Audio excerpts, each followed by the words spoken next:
ബാക്കി വന്ന ചോറ് ഇനി ആരും കളയല്ലേ. ബാക്കി വന്ന ചോറും ഒരൊറ്റ മുട്ടയും വെച്ചിട്ട് ഇന്ന് നമ്മൾ ഒരുപാട് ലെയറോട് കൂടിയിട്ടുള്ള നല്ലൊരു അടിപൊളി പലഹാരമാണ് കേട്ടോ ചെയ്യാൻ പോണത്. ഇതിൻ്റെ ഒരു സൂപ്പർ കോംബോ ആയിട്ട് ഇന്ന് നമ്മളൊരു തരി ചിക്കൻ്റെ റെസിപ്പി കൂടി ചെയ്യുന്നുണ്ട്. സിമ്പിളാണ് കേട്ടോ. അപ്പോൾ എന്നും ഒരുപോലെ കറി വെക്കാതെ ഈ ഒരു ഐറ്റം ഒന്ന് ചെയ്ത് നോക്കണേ. അടിപൊളി രുചിയാണ്. ഇത് കാണുമ്പോൾ തന്നെ വായിലങ്ങോട്ട് വെള്ളം ഊറും കേട്ടോ. കാണാൻ മൊഞ്ച് പോലെ തന്നെ കഴിക്കാനായിട്ടും ടേസ്റ്റി ആയിട്ടുള്ളൊരു കൂട്ടാണ്. അപ്പോൾ അതിന് വേണ്ടിയിട്ട് ഇനി നമ്മൾ പലഹാരം ഉണ്ടാക്കാൻ വേണ്ടിയിട്ട് നമ്മുടെയൊക്കെ വീടുകളിൽ എപ്പോഴും കാണുന്ന ചോറ് വെച്ചിട്ടാണ് കേട്ടോ ചെയ്യുന്നത്. അപ്പോൾ ഇത് ഇന്നലക്കത്തെ ചോറാണ് കേട്ടോ. അപ്പോൾ ചോറ് അല്പം വേവ് കൂടിപ്പോയിന്. പിന്നെ ഇന്ന് ഞാനത് തിളപ്പിക്കാൻ നോക്കുമ്പോഴേക്കും അറിയാമല്ലോ, റേഷൻ കടയിലൊക്കെ അരിയൊക്കെ ആണെങ്കിൽ ഒന്നുകൂടി അങ്ങ് വെന്ത് ഉടഞ്ഞു പോലെ. ആ ഒരു സമയങ്ങളിലൊക്കെ നമുക്ക് ഈ ഒരു അടിപൊളി പലഹാരം റെഡിയാക്കാനായിട്ട് പറ്റും. ഏതരി വെച്ചിട്ടും ചെയ്യട്ടോ. അപ്പോൾ ഞാനിതവിടെ 1 കപ്പ് ചോറെടുത്തിട്ടുണ്ട്. ചോറ് നേരെ മിക്സിയുടെ ജാറിലോട്ടൊന്ന് ചേർത്ത് കൊടുക്കുകയാണ്. കൂടെ തന്നെ ഒരു കോഴിമുട്ട ഇതിൻ്റെ കൂടെ നമുക്കൊന്ന് പൊട്ടിച്ചൊഴിക്കാം. ഇനിയിപ്പോൾ നിങ്ങൾ 2 കപ്പ് ചോറ് എടുക്കുകയാണെങ്കിലും ഒരൊറ്റ കോഴിമുട്ട മതിയാവും കേട്ടോ. അപ്പോൾ ഞാനതാ പൊട്ടിച്ചിട്ട് ഒഴിച്ചു കൊടുക്കുകയാണ്. ഏകദേശം ഒരു 1/4 കപ്പ് വെള്ളം കൂടി ഒഴിച്ചിട്ട് നല്ല ഫൈനായിട്ട് അങ്ങോട്ട് അരച്ചെടുക്കാം. വെള്ളം ആവശ്യത്തിന് ഒഴിച്ചു കൊടുത്താൽ മതി കേട്ടോ. അപ്പോൾ അത് നല്ല സ്മൂത്തായിട്ട് തന്നെ നമ്മുടെ ഈ ഒരു ചോറ് അരഞ്ഞ് കിട്ടിയിട്ടുണ്ട്. കാണുമ്പോൾ തന്നെ നമുക്കറിയാൻ പറ്റും. കണ്ടോ, നല്ല മയോണൈസ് പോലെയല്ലേ, നല്ല അടിപൊളിയായിട്ട് കിട്ടിയിട്ടുണ്ട്. ഇനി നമ്മൾ അരച്ചെടുത്ത ചോറ് അത്യാവശ്യം വലിയൊരു തട്ടിലോട്ടൊന്ന് മാറ്റി കൊടുക്കണം കേട്ടോ. അപ്പോൾ നമ്മുടെ വീഡിയോ കാണുമ്പോൾ നിങ്ങൾക്ക് ഇഷ്ടമാവുക എന്നുണ്ടെങ്കിൽ എല്ലാവരും നമ്മുടെ ഈ ഒരു വീഡിയോക്ക് ഒരു ലൈക്ക് ഒന്ന് തരണേ. നമ്മുടെ ഫാമിലിക്കും ഫ്രണ്ട്സിനൊക്കെ ഈ ഒരു വീഡിയോ ഒന്ന് ഷെയർ ചെയ്ത് കൊടുക്കാനും നിങ്ങളാരും മറക്കരുത്.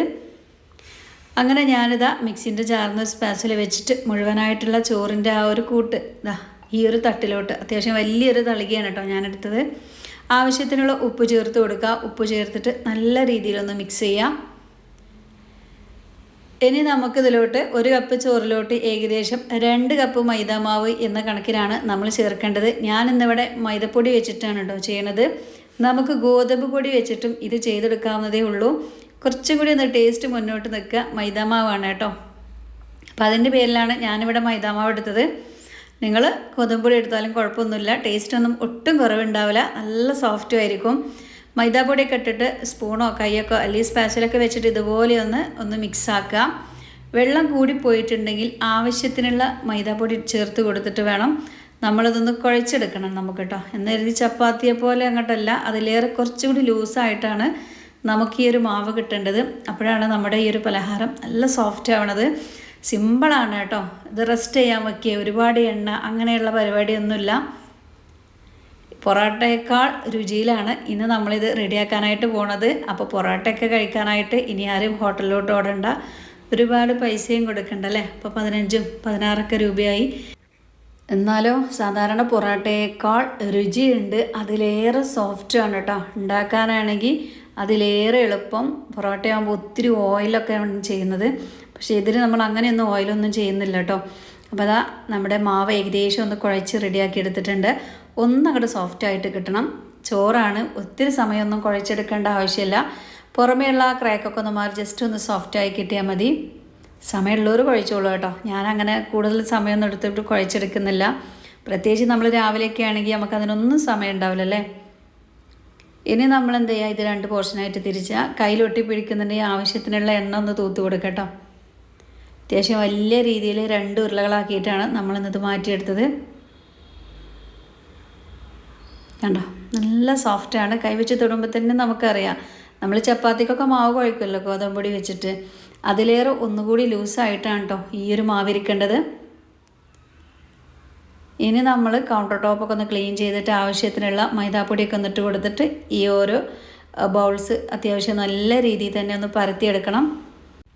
ഇത് ഞങ്ങൾ ഒരു തവണ ചെയ്ത് നോക്കുകയാണെങ്കിൽ പിന്നെ എപ്പോഴും ഇതുപോലെ തന്നെയായിരിക്കും നമ്മുടെ ഈ ഒരു പലഹാരം റെഡിയാക്കട്ടോ. ഇത്രയും സിമ്പിളാണ്, കഴിക്കാനായിട്ട് നല്ല രുചിയാണ്. അപ്പോൾ അത് ആവശ്യത്തിനുള്ള മൈദാപ്പൊടിയൊക്കെ ഒന്ന് ഇട്ട് കൊടുത്തിട്ട് ഒന്ന് പരത്തിയെടുക്കാം കേട്ടോ. മൈദാപ്പൊടിയാണ്, ഒരുപാട് ഹാർഡ് പിടിക്കേണ്ട ആവശ്യമൊന്നുമില്ല. ജസ്റ്റ് നമ്മൾ ആ റോളർ വെച്ച് പതുക്കെ ഒന്ന് അങ്ങോട്ട് പ്രസ് ചെയ്യുമ്പോഴേക്കും അത്യാവശ്യം നല്ല രീതിയിൽ തന്നെ ഇതുപോലെ അങ്ങ് കണ്ടല്ലോ പെട്ടെന്ന് തന്നെ നമ്മുടെ മൈദാപത്തിരി ഇതാ ഇതുപോലെ വലുതായി വന്നിട്ടുണ്ട് കേട്ടോ. ഇനി നമ്മൾ എന്താ ചെയ്യാൻ പോകുന്നത്, അതിൻ്റെ ഉൾവശത്തായിട്ട് കുറച്ച് സൺഫ്ലവർ ഓയിലൊന്ന് ഇതാ ഇതുപോലെ ഒന്ന് ബ്രഷ് ചെയ്ത് കൊടുക്കുകയാണ്. കുറച്ച് മൈദാപ്പൊടി ജസ്റ്റ് ഒന്ന് ഇങ്ങനെ തൂക്കി കൊടുക്കുക കേട്ടോ. എന്തിനാന്ന് വെച്ചാൽ നമ്മൾ ഉണ്ടാക്കുന്ന പലഹാരം നല്ല ലെയർ ഉണ്ട് കേട്ടോ. അപ്പോൾ ആ ലെയറൊക്കെ നല്ല രീതിയിൽ ഇങ്ങനെ വിട്ട് പോരാൻ വേണ്ടിയിട്ടാണ് നമ്മൾ ഇതുപോലെയൊക്കെ ഒന്ന് ചെയ്ത് കൊടുക്കുന്നത്. ഈ ഒരു പരത്തിയെടുക്കണ പരിപാടി തന്നെ ഉള്ളൂ കേട്ടോ. ഇനിയൊക്കെ സിമ്പിൾ പരിപാടിയാണ്, നിങ്ങൾ കണ്ടു നോക്കൂ. ഇനി നമ്മൾ ഒന്നെങ്കിൽ ഈ സൈഡിൽ നിന്ന് അല്ലെങ്കിൽ ആ മുൻഭാഗത്തു നിന്നായിട്ട് പതുക്കെ റോൾ ചെയ്തെടുക്കാം. ഇതുപോലെ കേട്ടോ, കണ്ടല്ലോ.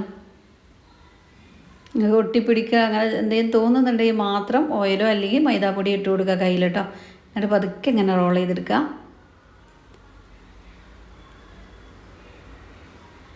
പിന്നെ ഇതാ ഇതുപോലെ പീസുകളാക്കി എടുക്കുക കേട്ടോ. എല്ലാതും ഒരേ വലുപ്പത്തിൽ കിട്ടാൻ വേണ്ടിയിട്ടാണ് ഞാനിങ്ങനെ ഇങ്ങനെ വെച്ച് കൊടുക്കുന്നത് കേട്ടോ. അതൊക്കെ നമ്മുടെ ഇഷ്ടമാണ്. ഓരോന്നും ഇതുപോലെ കത്തി വെച്ചിട്ട് ഒന്ന് കട്ട് ചെയ്യുക കേട്ടോ. അത് കട്ട് ചെയ്യുന്ന സമയത്ത് എത്രത്തോളം ക്ലിയർ ഉണ്ടെന്ന് അറിയില്ല. അതിൻ്റെ ആ ലെയറൊക്കെ ഇതാ നല്ല രീതിയിൽ തന്നെ അങ്ങ് തെളിഞ്ഞ് കാണുന്നുണ്ട് കേട്ടോ. കണ്ടല്ലോ. ഇനി നമ്മൾ ഓരോന്നെടുത്തിട്ട് പതുക്കെ ഒന്നങ്ങോട്ട് പ്രസ് ചെയ്യുക താഴോട്ട് ഇതുപോലെ. എന്നിട്ട് കൗണ്ടർ ടോപ്പിൽ അത്യാവശ്യം ഒത്തിരി എണ്ണ അല്ലെങ്കിൽ നമ്മൾ മൈദാമാവോ ഒന്ന് തൂക്കി കൊടുത്തതിന് ശേഷം കൈ വെച്ചിട്ട് ഇതുപോലെ ഒന്ന് പ്രസ് ചെയ്യുക. അതല്ലെങ്കിൽ റോളർ വെച്ചിട്ട് പതുക്കെ ഒന്ന് പരത്തിയെടുക്കുക. കണ്ടല്ലോ, ലെയറൊക്കെ നല്ല രീതിയിൽ തന്നെ തെളിഞ്ഞ് കാണുന്നുണ്ട് കേട്ടോ. അപ്പോൾ പരത്തിയെടുക്കുന്ന സമയത്തേ ഒരുപാട് കനം കുറച്ചിട്ടല്ല കേട്ടോ പരത്തിയെടുക്കേണ്ടത്. ചെറിയ രീതിയിലൊന്ന് കനം ഉണ്ടായിക്കോട്ടെ കേട്ടോ. കണ്ടോ, സൂപ്പറായിട്ട് തന്നെ കിട്ടിയിട്ടുണ്ട്. സിമ്പിളല്ലേ പരിപാടി. ലെയറൊക്കെ കണ്ടല്ലോ, നല്ല അടിപൊളിയായിട്ട് തന്നെ കിട്ടിയിട്ടുണ്ട്. ഇങ്ങനെ നമുക്ക് മുഴുവനും പരത്തിയെടുക്കട്ടോ.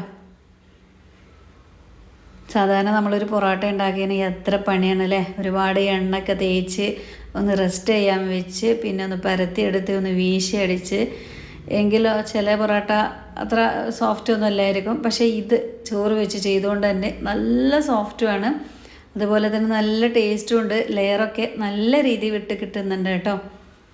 കൈ വെച്ചിട്ട് ആദ്യം ഒന്ന് പരത്തിയെടുക്കാൻ പറ്റുന്നവർ കൈ വെച്ചിട്ട് പരത്തിയെടുത്തോളൂ. അത്രയും സോഫ്റ്റാണ് നമ്മുടെ മാവ്. എന്നിട്ട് റോളർ വെച്ചിട്ട് ഇതുപോലെ ഒന്ന് പതുക്കെ ഒന്ന് നീക്കി കൊടുത്താൽ മതി. റോളർ അങ്ങനെ വെച്ചാൽ മതി കേട്ടോ. അത്രയും സോഫ്റ്റാണ് ഈ ഒരു മാവ്. അപ്പോൾ ഒരുപാട് അങ്ങോട്ട് കട്ടി കുറച്ച് പരത്തിയെടുക്കണ്ട, ചെറിയ രീതിയിലൊന്ന് കട്ടി ഉണ്ടായിക്കോട്ടെ കേട്ടോ. ഇതൊക്കെ ലെയറൊക്കെ എത്രത്തോളം നിങ്ങൾക്ക് കാണുന്നുണ്ടോ എന്നറിയില്ല ക്യാമറയിൽ. ഇനി ഇത് നമ്മൾ ചുട്ട് വരുമ്പോഴേക്കും നല്ല രീതിയിൽ തന്നെ തെളിഞ്ഞ് നിൽക്കും കേട്ടോ. സിമ്പിളല്ലേ ഈ ഒരു മെത്തേഡ്. മുഴുവനും ഇതുപോലെ ഒന്ന് പ്രസ് ചെയ്യുക. എല്ലാം ഞാനൊന്ന് പരത്തിയെടുത്തിട്ടുണ്ട്. ഇനി നമുക്കിതൊന്ന് ചുട്ടെടുത്താൽ മതി. ചുട്ടെടുക്കുന്ന സമയത്ത് തന്നെ കുറഞ്ഞ തീയിൽ വെച്ചിട്ട് പെട്ടെന്നാവും കേട്ടോ. ഒരുപാട് സമയമൊന്നും വെക്കേണ്ട ആവശ്യമില്ല. അപ്പോൾ കുറഞ്ഞ തീയിൽ ഞാനവിടെ നമ്മുടെ ഇരുമ്പിൻ്റെ ചീനച്ചട്ടി കേട്ടോ വെച്ചിട്ടുള്ളത്. ചീനച്ചട്ടിയല്ല, ഒരു ഫ്രൈ പാൻ പോലെയാണ്. അപ്പോൾ അതിൽ വെച്ചിട്ടാണ് ഞാനൊന്ന് ചുട്ടെടുക്കാനായിട്ട് പോണത്. ഇതുപോലെയുള്ളതൊക്കെ ഉണ്ടാക്കുമ്പോൾ ഇരുമ്പിൻ്റെ ചട്ടി ഉണ്ടാക്കുമ്പോൾ രുചി നന്നായിട്ട് കൂടും ചെയ്യും, നല്ല അടിപൊളിയായിട്ട് കിട്ടും ചെയ്യും കേട്ടോ. അപ്പോൾ ഒരു ഇത്തിരി സൺഫ്ലവർ ഓയിലൊന്ന് തേച്ച് കൊടുത്തിട്ട് ഓരോന്ന് നമ്മൾ ഇട്ട് കൊടുക്കുകയാണ്. ചെറിയൊരു ബബിൾസ് ഇങ്ങനെ വരാനായി തുടങ്ങും. അപ്പോൾ ഒന്ന് മറിച്ചിട്ട് കൊടുക്കുക.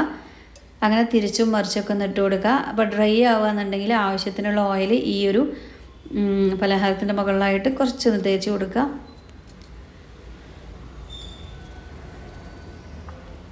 ഇതാട്ടോ, നന്നായിട്ട് ഇങ്ങനെ വീർത്ത് വരും. പക്ഷേ ലെയർ ഉള്ളതുകൊണ്ടാണ് ഒരുപാട് അങ്ങ് വീർക്കാതെ കേട്ടോ.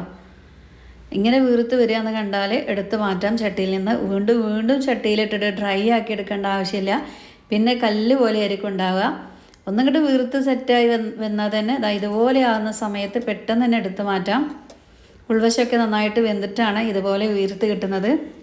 ഉണ്ടാക്കാൻ വളരെ എളുപ്പമല്ലേ. എന്നാൽ നമ്മുടെ മക്കളൊക്കെ സ്കൂൾ വിട്ട് വരുന്ന സമയത്ത് ഇതുപോലൊരു ഐറ്റവും എന്തെങ്കിലും ഒരു കറി, ഒരു ചിക്കനില്ലെങ്കിൽ ഒരു മുട്ടക്കറിയെങ്കിലും നിങ്ങൾ റെഡിയാക്കിയിട്ട് കൊടുക്കുകയാണെങ്കിൽ അവർക്കൊക്കെ ഒരുപാട് ഇഷ്ടമാവും കേട്ടോ. പൊറോട്ടയൊക്കെ ഇഷ്ടപ്പെടുന്ന ഒരുപാട് മക്കളുണ്ടല്ലേ.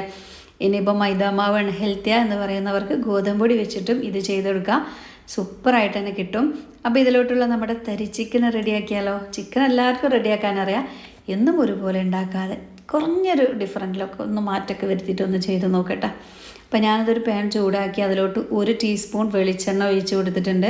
വെളിച്ചെണ്ണ നന്നായിട്ട് ചൂടായിട്ടുണ്ട്. ആ ഒരു സമയത്ത് ഗ്യാസ് അങ്ങോട്ട് ഓഫ് ചെയ്തിട്ട് 2 ടീസ്പൂൺ കാശ്മീരി മുളക് പൊടിയും 1.5 ടീസ്പൂൺ മല്ലിപ്പൊടിയും 1.5 ടീസ്പൂൺ ചിക്കൻ മസാലയും ചേർത്തിട്ട് നന്നായിട്ട് അങ്ങോട്ട് ചൂടാക്കി എടുക്കുകയാണ്.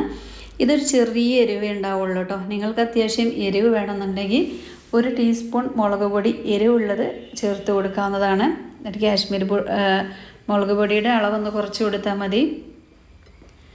തീ ഒരിക്കലും കൂട്ടി വെക്കരുത്. കുറഞ്ഞ തീയിലിട്ടിട്ട് ഈ ഒരു മസാലപ്പൊടി നന്നായിട്ടൊന്ന് ചൂടാക്കിയെടുക്കണം. ഇപ്പോൾ നല്ലൊരു റെഡ് കളറാണല്ലോ, കളർ ഒന്ന് ചേഞ്ച് ആവട്ടെ കേട്ടോ എന്ന് കരുതിയിട്ട് തീ കൂട്ടി വെച്ചാൽ നമ്മുടെ ഈ മസാലപ്പൊടികളൊക്കെ കരിഞ്ഞ് പിടിക്കും, പിന്നെ ഒന്നിനും പറ്റൂല. ഒന്ന് ചൂടായി കിട്ടിയാൽ മതി. ഈ ഒരു സമയം നമ്മൾ ഗ്യാസ് ഓഫ് ചെയ്യുക. അപ്പോഴേക്ക് ഞാൻ ചിക്കനൊക്കെ കഴുകി വൃത്തിയാക്കിയിട്ട് ഈ ഒരു മൺചട്ടിയിലോട്ട് മാറ്റിയിരുന്നു കേട്ടോ. ഈ ഒരു സമയം ഇതിങ്ങനെ മൺചട്ടിയിലോട്ട് കഴുകി വൃത്തിയാക്കിയതിന് ശേഷം മാത്രം മതി നമ്മൾ ഈ ഒരു മസാലപ്പൊടികളൊക്കെ ചൂടാക്കി എടുക്കാനായിട്ട്. മറ്റത് ഈ ഒരു ചട്ടി തന്നെ ഇത് വെക്കാൻ പറ്റൂല, അടി കരിഞ്ഞ് പിടിക്കാനുള്ള ചാൻസും കയ്പ്പ് രസം വരാനുള്ള ചാൻസൊക്കെ ഉണ്ട്. അപ്പോൾ ആ ഒരു ചൂടോട് കൂടിയിട്ട് തന്നെ നമ്മുടെ ചിക്കനിലോട്ട് അങ്ങോട്ട് ചേർക്കുകയാണ്. ഇനി ആവശ്യത്തിനുള്ള ഉപ്പ് ചേർക്കാം. എന്നിട്ട് കൈ വെച്ചിട്ട് നന്നായിട്ട് അങ്ങോട്ട് തിരുമ്മിയെടുക്കുക കേട്ടോ. നമ്മുടെ മസാലയ്ക്ക് ചിക്കനിലോട്ട് നന്നായിട്ട് അങ്ങോട്ട് പിടിച്ച് കിട്ടട്ടെ. സിമ്പിൾ റെസിപ്പിയാണ് കേട്ടോ ഈ ഒരു ചിക്കൻ കൊണ്ട്, പക്ഷേ വെറൈറ്റി രുചിയാണ്. എന്നും നമ്മൾ കറിയും പൊരിക്കൊക്കെ ചെയ്യും, പക്ഷേ എന്തോ ചില അധികം ആൾക്കാരും ഒരേ രീതിയിലായിരിക്കും ചെയ്യണം അല്ലേ. അപ്പോൾ ഇതൊന്ന് മാറ്റി പിടിച്ച് വെക്കുക. മസാലയൊക്കെ നന്നായിട്ട് അങ്ങോട്ട് തേച്ച് പിടിപ്പിച്ച് കൊടുത്തിട്ടുണ്ട്. ഇതിവിടെ നിൽക്കട്ടെ, നമുക്കിതേക്കുള്ള ബാക്കി കാര്യങ്ങളൊക്കെ നോക്കാം. സമയമുള്ളവർക്ക് 1/2 മണിക്കൂറൊക്കെ റെസ്റ്റ് ചെയ്യാൻ വെക്കാം. ബട്ട് ഞാൻ റെസ്റ്റ് ചെയ്യാനൊന്നും വെക്കണില്ല കേട്ടോ, വേറെ ഒന്നുമില്ല, നമുക്ക് സമയമില്ല. അപ്പോൾ അതിൻ്റെ പേരിൽ ഇനി പെട്ടെന്ന് റെഡിയാക്കാൻ പോവുകയാണ്. ഒരു ചട്ടി ചൂടാക്കി അതിലോട്ട് 1.5 ടീസ്പൂൺ വെളിച്ചെണ്ണ ഒഴിക്കുകയാണ്. വെളിച്ചെണ്ണ ചൂടായി വരുമ്പോൾ 1/2 ടീസ്പൂൺ കടുകും 1/2 ടീസ്പൂൺ ചെറിയ ജീരകം, അതായത് നമ്മുടെ നല്ല ജീരകം ചേർത്ത് കൊടുത്ത് നന്നായിട്ടൊന്ന് ചൂടാക്കിയെടുക്കുക. അതിലോട്ടൊരു 4 ടേബിൾ സ്പൂൺ തേങ്ങ ചിരകിയത് ചേർക്കുകയാണ് കേട്ടോ. തേങ്ങ ഇങ്ങനെ ഇതുപോലെ വറുത്ത് ചേർക്കുമ്പോൾ നല്ല രുചിയാണ് ഈ ഒരു കറിക്ക്. ഒന്ന് ചെയ്ത് നോക്കണേ. തേങ്ങ നന്നായിട്ട് അങ്ങോട്ട് മൊരിഞ്ഞ് വരട്ടെ കേട്ടോ. മൊരിഞ്ഞ് നല്ലൊരു സ്മെല്ലൊക്കെ വരുമ്പോൾ ഇതിലോട്ട് നമുക്ക്, ഞാൻ എടുത്തത് ഏകദേശം 1 കിലോ ചിക്കനാണ് കേട്ടോ. അപ്പോൾ 1 കിലോ ചിക്കനിലോട്ട് 3 സവാള കനം കുറച്ചരിഞ്ഞ് വെച്ചതാണ്, അതാണ് കേട്ടോ ചേർത്ത് കൊടുത്തിട്ടുള്ളത്. അപ്പോൾ സവാളയുടെ കളറൊക്കെ ഒന്ന് ചേഞ്ചായി ഒന്ന് ബ്രൗൺ കളറായി നന്നായിട്ടൊന്ന് മൊരിഞ്ഞ് കിട്ടണം. അപ്പോൾ തീ ഒന്ന് കുറച്ച് വെച്ചിട്ട് നമുക്ക് ഇതൊക്കെ ഒന്ന് മൊരിച്ചെടുക്കാം. പെട്ടെന്ന് തന്നെ ആയിക്കിട്ടും കേട്ടോ. അപ്പോൾ ഈ ഒരു സമയം കൊണ്ട് നന്നായിട്ട് സോഫ്റ്റായി ജസ്റ്റ് ചെറിയ രീതിയിലൊക്കെ ഒന്ന് ബ്രൗൺ കളറായി മാറുന്നുണ്ട്. അപ്പോൾ നമ്മുടെ വീഡിയോ കാണുമ്പോൾ നിങ്ങൾക്ക് ഇഷ്ടമാകുമ്പോൾ എല്ലാവരും നമ്മുടെ വീഡിയോക്ക് ഒരു ലൈക്ക് ഒന്ന് തരും കേട്ടോ. അതുപോലെ നമ്മുടെ ചാനലൊക്കെ ഒന്ന് സബ്സ്ക്രൈബ് ചെയ്തിട്ട് ഓൾ എന്നുള്ള ഓപ്ഷനും കൂടി നെക്കി കൊടുക്കാനും നിങ്ങളാരും മറക്കരുത്. അപ്പോൾ അത് ഉള്ളിലൊക്കെ നന്നായിട്ടൊന്ന് വഴഞ്ഞ് ഒന്ന് സോഫ്റ്റായി വന്നതിന് ശേഷം ഇതിലോട്ട് നമ്മൾ സോഫ്റ്റ് അല്ല ജസ്റ്റ് ഒന്ന് ക്രിസ്പി ആക്കണം കേട്ടോ. ഈ ഒരു സമയത്താണ് 1 ടേബിൾ സ്പൂൺ ഇഞ്ചി വെളുത്തുള്ളിയുടെ പേസ്റ്റ് ചേർത്ത് കൊടുത്തിട്ട് നന്നായിട്ട് അങ്ങോട്ട് ഇളക്കിയെടുക്കുകയാണ്. അതുപോലെ തന്നെ അതൊക്കെ ഒന്ന് സ്മെല്ലൊക്കെ മാറിയ ശേഷം ഇതിലോട്ടൊരു നുള്ളു മഞ്ഞൾപ്പൊടി കൂടി ചേർത്തിട്ട് നന്നായിട്ടൊന്ന് മിക്സ് ആക്കുക. ഇനി നമ്മൾ നേരത്തെ മസാല കൂട്ടി റെഡിയാക്കി വെച്ചിട്ടുള്ള ആ ഒരു ചിക്കൻ ഉണ്ടല്ലോ, ഇതിലോട്ടൊന്ന് ചേർത്ത് കൊടുക്കാം. ചിക്കന് ഞാൻ കരുതി ഇതിൽ ഈ ഒരു ചട്ടി ഫുള്ള് കൊള്ളും എന്നാണ് കേട്ടോ കരുതിയത്. പക്ഷേ പിന്നെ നമുക്കിത് ഇളക്കാനൊക്കെ ആയിട്ട് ബുദ്ധിമുട്ടായതുകൊണ്ട് തന്നെ ചട്ടി ഞാൻ ചെറുതായിട്ടൊന്ന് ചേഞ്ച് ചെയ്തിട്ടുണ്ട്.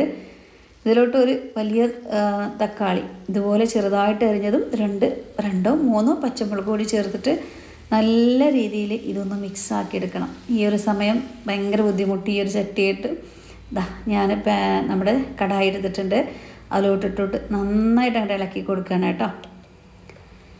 മസാലയൊക്കെ ചിക്കനിലോട്ട് നന്നായിട്ട് പിടിച്ച് കിട്ടിയിട്ടുണ്ട്. ഒട്ടും വെള്ളം ചേർക്കാതെയാണ് ഈ ഒരു ഐറ്റം നമ്മളിന്ന് റെഡിയാക്കുന്നത്. 1-2 തണ്ട് കറിവേപ്പിനും കൂടി ഇട്ട് കൊടുത്തിട്ട് ഇളക്കി കൊടുക്കുക.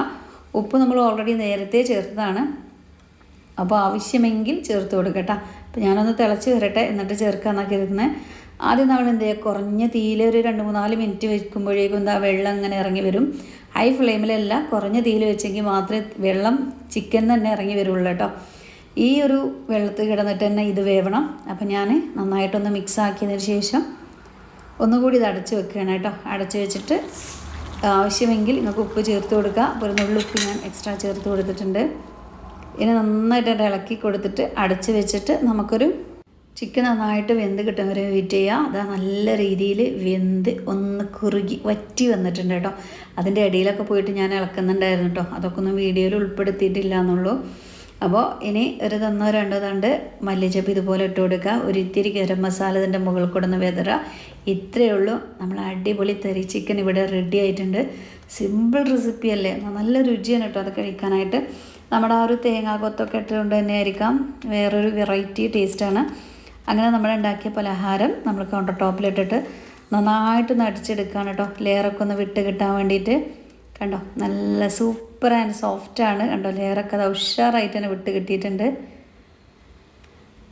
അപ്പോൾ ഈ പൊറോട്ട എന്നൊക്കെ പറഞ്ഞ് കരയുന്ന മക്കളൊക്കെ ഉണ്ടാവും, പൊറോട്ട ഇഷ്ടമുള്ള ആൾക്കാരുണ്ടാവും. ഇതുപോലെ ഒന്ന് റെഡിയാക്കി നോക്കണേ.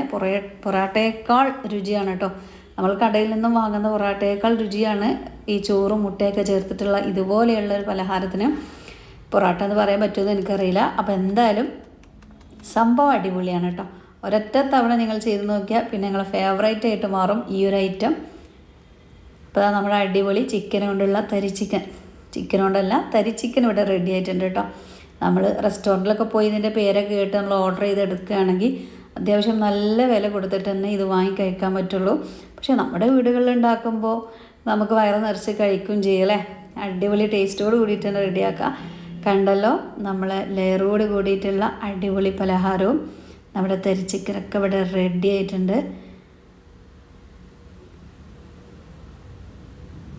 ഇനി നമുക്ക് കുറച്ച് തരി ചിക്കനും അതുപോലെ തന്നെ ഇത് ഞാനിങ്ങനെ ഗ്രേവി ടൈപ്പായിട്ട് കുറച്ച് ഈ ഒരു ചിക്കനോട് കവർ ചെയ്തിരിക്കുകയാണ് കേട്ടോ. നമ്മൾ ചേർത്തിട്ടുള്ള വലിയുള്ളിയൊക്കെ മുരിഞ്ഞിട്ട് ഇങ്ങനെ കഴിക്കാനാണ് രുചി. ഇനി ഇത്ര അങ്ങോട്ട് കുറുകണ്ട അല്ലെങ്കിൽ ഇത്ര അങ്ങോട്ട് ഡ്രൈ ആവണ്ട എന്നുള്ളവർ ഈ ഒരു സമയത്തിന് മുന്നേ തന്നെ ഗ്യാസ് ഓഫ് ചെയ്തിട്ട് ജസ്റ്റ് ഒരു ഗ്രേവി പോലെ റെഡിയാക്കാം. എനിക്ക് എന്തും കൂടി ടേസ്റ്റി ആയി തോന്നിയത് ഇതുപോലെ ആ ഒരു വലിയുള്ളിയൊക്കെ ഇതിലിങ്ങനെ അലിഞ്ഞ് ചേർന്ന് നിൽക്കുമ്പോഴാണ് കേട്ടോ രുചി കൂടുന്നത്. ഏതായാലും രണ്ടും നല്ല സൂപ്പർ കോംബോ ആണ്. നമ്മളിങ്ങനെ കാണുമ്പോൾ ഇതിപ്പോൾ എന്താ സാധാരണ മൈദപ്പത്തിരി അത്രയേ ഉള്ളൂ. പക്ഷേ ഇതൊന്ന് ഉൾവശം ഒന്ന് നമ്മളിതുപോലെ ഒന്ന് ഓപ്പൺ ചെയ്ത് നോക്കുമ്പോഴാണ് ഈ ഒരു ലെയറൊക്കെ നല്ല രീതിയിൽ തെളിഞ്ഞ് കിട്ടുള്ളൂ. കണ്ടല്ലോ, അടിപൊളിയായിട്ട് തന്നെ കിട്ടുന്നില്ലേ. അപ്പോൾ ഇന്നത്തെ നമ്മുടെ വീഡിയോ ഇത്രയേ ഉള്ളൂ. ഇഷ്ടപ്പെട്ടു എന്നുണ്ടെങ്കിൽ എല്ലാവരും നമ്മുടെ വീഡിയോക്ക് ഒരു ലൈക്ക് തരിക. നമ്മുടെ ഫാമിലിക്കും ഫ്രണ്ട്സിനൊക്കെ ഒന്ന് ഷെയർ ചെയ്ത് സപ്പോർട്ട് ചെയ്യാനും ആരും മറക്കല്ലേ. അപ്പോൾ ഇൻഷാ അല്ലാഹ് നാളെ വരെ എല്ലാവരോടും അസ്സലാമു അലൈക്കും.